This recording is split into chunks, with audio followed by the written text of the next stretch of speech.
नमस्कार दोस्तों, आपका प्रसून एजुकेशन में स्वागत है।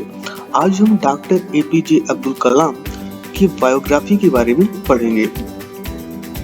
भारत के मिसाइल मैन और जनता के राष्ट्रपति के नाम से पूरी दुनिया में प्रसिद्ध व्यक्ति डॉक्टर एपीजे अब्दुल कलाम एक सच्चे देश प्रेमी, जाने माने वैज्ञानिक और इंजीनियर थे।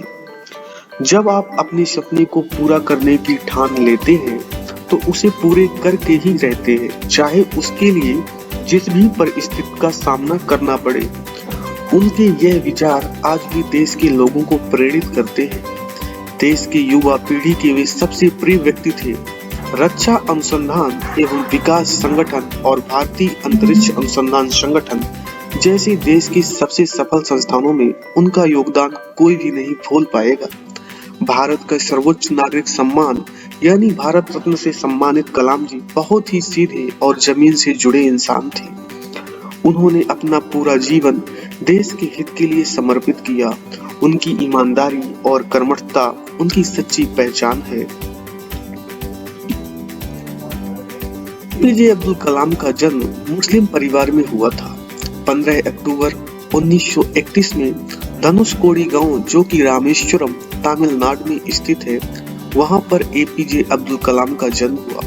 इनके पिता का नाम जैनुलाब्दीन था, जो ज्यादा पढ़े लिखे नहीं थे, ना ही पैसे वाले थे। एपीजे अब्दुल कलाम के पिताजी एक मछुआरे को नाव किराए पर दिया करते थे। अब्दुल कलाम एक संयुक्त परिवार में जन्मे थे और परिवार की सदस्य संख्या का अनुमान लगाया जा सकता है कि वह कुल 5 भाई और 5 बहन थे। घर में 3 परिवार और भी थे।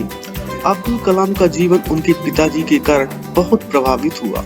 इनके पिताजी भले ही पढ़े लिखे नहीं थे, परंतु उनकी लगन और उनके द्वारा दिए गए संस्कार अब्दुल कलाम के बहुत काम आए थे। एपीजे अब्दुल कलाम को 5 वर्ष की उम्र में रामेश्वरम के पंचायत द्वारा प्राथमिक विद्यालय की तरफ से दीक्षा दिया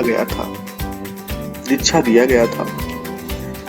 एपीजे अब्दुल कलाम 1972 में भारतीय अंतरिक्ष अनुसंधान संगठन में जुड़ गए थे और परिजनों के महानिदेशक बन गए थे। इन्होंने भारतीय अंतरिक्ष अनुसंधान संगठन में पहला स्वदेशी उपग्रह SLV-3 को बनाकर श्रेय हासिल किया।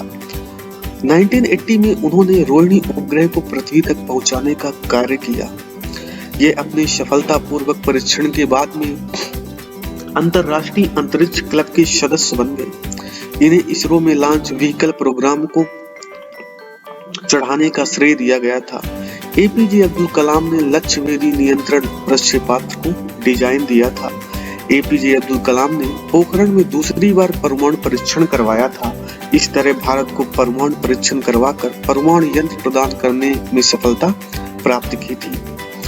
अब्दुल कलाम जी ने भारत को विकास स्तर पर 2020 तक विज्ञान के क्षेत्र में एक अत्याधुनिक रूप से कार्य करने वाली सोच दी थी। एपीजे अब्दुल कलाम भारत सरकार को वैज्ञानिक सलाहकार के तौर पर सलाह देते थे। एपीजे अब्दुल कलाम 1992 में भारतीय रक्षा मंत्रालय के अंदर वैज्ञानिक सलाहकार के रूप में नियुक्त हुए। एपीजे अब्दुल कलाम का राष्ट्रपति बनना, तो एपीजे अब्दुल कलाम भारत के राष्ट्रपति थे। इन्हें भारतीय जनता पार्टी और कांग्रेस पार्टी दोनों का अच्छा समर्थन मिला, जिसके कारण यह 2002 में भारत के राष्ट्रपति बने। 18 जुलाई 2002 को इन्हें राष्ट्रपति बना दिया गया और 25 जुलाई 2002 को राष्ट्रपति भवन में इन्हें शपथ दिलाई गई थी। एपीजे अब्दुल कलाम एक अच्छी सोच और कर्मों पर विश्वास करने वाले व्यक्ति थे। एपीजे अब्दुल कलाम ने अपनी पुस्तक द विंग्स ऑफ फायर में युवाओं को प्रेरित करने वाली बातों की व्याख्या की है। आज पूरे देश को ऐसे राष्ट्रपति पर गर्व है जो देश की बागडोर के साथ में एक वैज्ञानिक पद पर भी अपनी महत्वपूर्ण भूमिका निभा रहे थे। एपीजे अब्दुल कलाम का निधन 27 जुलाई 2015 की शाम को हुआ था। यह इस शाम को भारतीय प्रबंधन संस्थान शिलांग में रहने योग्य करने पर एक वाक्य दे रहे थे। तब उन्हें जोरदार दिल का दौरा पड़ गया और वो बेहोश हो गए। लगभग 6:30 बजे इनकी हालत गंभीर थी और इन्हें बेथानी अस्पताल में ले जाया गया और आईसीयू में भर्ती कर दिया गया। इसके 2 घंटे बाद इनकी मृत्यु हो गई।